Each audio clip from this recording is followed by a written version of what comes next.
છે. અમદાવાદના નગર દેવીને તો બધા જ જાણે છે, પણ આજે હું તમને લઈને આવી છું નગર દેવતાને મળવા. આવો જોઈએ કેટલા સુંદર વિરાજમાન છે અહીંયા. 100 નહીં, 200 નહીં, પણ 1000 વર્ષ જૂનું આ કર્ણમુક્તેશ્વર મહાદેવ અમદાવાદના સાળંગપુર વિસ્તારમાં આવેલું છે.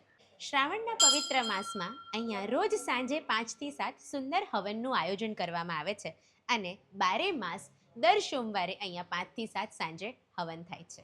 એક પૌરાણિક કથા અનુસાર એવું માનવામાં આવે છે કે કર્ણમુક્તેશ્વર મહાદેવની સ્થાપના મહારાજા કર્ણદેવે કરી હતી અને એમના જ નામ પરથી પડ્યું કર્ણમુક્તેશ્વર મહાદેવ નામ.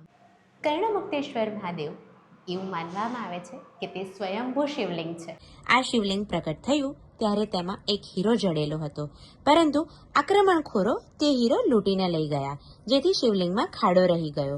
12મી સદીમાં મહિષાસુરમર્દિનીની પ્રતિમા તથા ચતુર્ભુજ વિષ્ણુ ભગવાનની પ્રતિમા પણ અહીંયા છે. આ મંદિર અમદાવાદના સારંગપુર દરવાજાની નજીક આવેલું છે. અમદાવાદના નગર દેવતા કર્ણમુક્તેશ્વર મહાદેવ મંદિર જોવાનું ભૂલતા નહીં અને શ્રાવણ માસમાં હેરિટેજ સિટી અમદાવાદની આ સિરીઝ જોવાનું પણ ભૂલાય નહીં. સોની ભટ્ટ અને રિવરફ્રન્ટ અમદાવાદને ફોલો કરવાનું ભૂલતા નહીં. હર હર મહાદેવ. ઓમ સોમાય સ્વાહા.